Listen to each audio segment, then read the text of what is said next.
வணக்கம். Welcome to TVKUNK channel. இன்னைக்கு நம்ம எதை பற்றி பேச போகிறோம்னா, தொழில்துறை அமைச்சர் கீர்த்தனா அவங்க பண்ண அந்த ஆய்வு, பள்ளிக்கூடத்துக்கு சென்று அவங்க பண்ண ஆய்வை பற்றி நம்ம பேச போகிறோம். நிறைய பேர் அதை நெகட்டிவாக விமர்சிக்கீங்க. அது முற்றிலும் தவறானது. அந்த வீடியோவை நான் ஃபுல்லாக பார்த்தேன். அவங்களோட கேள்விகள் அத்தனையும் சரிதான். ஒரு தமிழ் மீடிய பள்ளி மாணவர்கள் ஏன் ஆங்கிலத்தில் சரளமாக பேசக்கூடாதுன்னு நினைக்கிறீங்க? பேசணும் இல்லையா?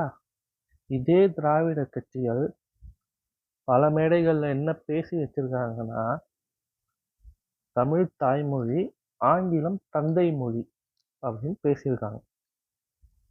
அப்படி பார்க்க போனால் அதை ஒத்துக்கிறவங்க நீங்களாம் இன்னைக்கு ஒரு அரசாங்க தமிழ் வழி கல்வி மாணவி ஏன் ஆங்கிலத்தில் சரளமாக பேச முடியலை? 500 வருஷம் நம்மளை வெள்ளைக்காரன் ஆண்டிருக்கான். அதுக்கப்புறமா எவ்வளவோ ரிஃபார்ம்ஸ்லாம் நடந்திருக்கு. அப்படி இருந்தும் நம்மளால ஆங்கிலத்தை சரளமாக பேச முடியலன்ற அந்த கேள்வியை யார் கேட்டிருக்கணும்? அந்த பொண்ணோட, அந்த பிள்ளைகளோட அப்பா அம்மா கண்டிப்பாக அந்த கேள்வியை கேட்கணும் இல்லையா? இத்தனை வருஷம் அந்த கேள்வியை கேட்கறதுக்கு யாரும் இல்லை. இன்னைக்கு கீர்த்தனா அந்த கேள்வியை கேட்டிருக்காங்க. அது நல்ல விஷயம். இன்னொன்று, ரீல்ஸ் எடுத்து போடுறாங்கன்னு என்ன தப்பு இருக்கு? செய்கிற வேலையை எடுத்து காட்டுறாங்க. அவங்க வேலை செய்கிறாங்களா இல்லையான்றது நமக்கு தெரியணும் இல்லையா? டே டு டே என்னென்ன நடக்குதுன்றத நம்மளுக்கு அப்டேட் வரணும் இல்லையா? அதான் அவங்க செய்யறதுல என்ன தப்பு இருக்கு? அதில் எந்த தவறுமே இல்லை. இன்னொரு சவுக்கு சங்கர் குழந்தைங்கள் மேலே இருக்க அக்கறையில் அத்தனை பேரும் பேசுகிறாங்க.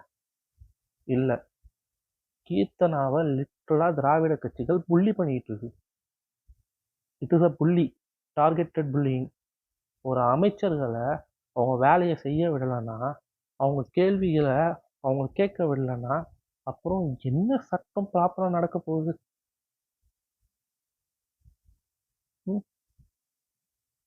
அப்போ யார் தான் கேள்வி கேட்கறது? நீங்கள் போகக்கூடாது, நீங்கள் பண்ணக்கூடாது, நீங்கள் அதை செய்யக்கூடாது, இது என்ன? இதை முடிவு பண்ணுறதுக்கு நம்ம யாரு? டோட்டல் மேனிப்புலேட்டிவாக போயிட்டு இருக்கு. சரியா? சட்டப்படி அது சரியா தவறான்னு தான் யோசிக்கணுமே தவிர்த்து, நீங்க அதை செய்யறதுக்கு யாருன்ற கேள்வியை நம்ம இப்ப கேட்க முடியாது. நம்ம ஓட்டு போட்டு அவங்கள மக்களோட பிரஜையா நம்ம தேர்ந்தெடுத்திருக்கோம். அவங்க வேலையை செய்ய விடுங்க. என்னை பொறுத்த வரைக்கும் அந்த கேள்வி நியாயமான கேள்வி, தரமான கேள்வி, கேட்க வேண்டிய கேள்வி. இத்தனை வருஷமா ஒரு மினிஸ்டர் போய் கேட்கல, இத்தனை வருஷமா ஒரு எம்எல்ஏ போய் கேட்கல. கேள்வி கேட்க கேட்க தான் மாறும். பிள்ளைங்க சின்ன சின்ன விஷயத்துக்கெல்லாம் தற்கொலை பண்ணிக்கிறாங்க. ஏங்க, அவங்கள அந்த நிலைமைக்கு கொண்டுட்டு விட்டது யாருங்க? ஒரு சேலஞ்சை ஃபேஸ் பண்ணணுன்ற மனநிலையே இல்லாம ஆக்குனது யாருங்க?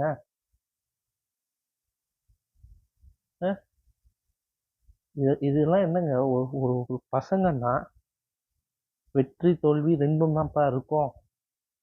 பாராட்டும் கிடைக்கும், அவமானமும் கிடைக்கும். அதையெல்லாம் பார்த்து தான் நம்ம ஒரு இடத்துக்கு வரணும், ஸ்டெடி ஆகணுன்ற அட்வைஸை யாருங்க கொடுக்குறது? அப்ப அந்த சூழ்நிலைன்னு ஒன்று உருவானாதாங்க அது புரிய வரும். இன்னும் நீங்க பொட்டிக்குள்ளேயே பூட்டி பூட்டி வச்சு அரசியல் தெரியாம, சமுதாயம் புரியாம மனுஷங்களை ப்ரொடியூஸ் பண்ணி கொடுக்கறதுனால யாருக்கு என்னங்க லாபம்? அந்த குழந்தையும் அஃபண்ட் ஆன மாதிரி தெரியல அந்த வீடியோ பார்க்கும்போது. அந்த டீச்சரும் எதுவும் அஃபண்ட் ஆன மாதிரி தெரியல. நான் சுற்றி இருக்கிறவங்க அத்தனை பேரும் மேனிப்புலேட்டிவாக இருக்கீங்க. ஏன் பயமா? கவர்மெண்ட் ஸ்கூல் தரம் உயர்ந்துருச்சுன்னா வியாபாரம் இருக்காதுன்ற பயமா? அதனால காசு கொடுத்து எல்லாம் பேச சொல்றாங்களா அவங்கள? மனசாட்சியோட நடந்துக்கணும்.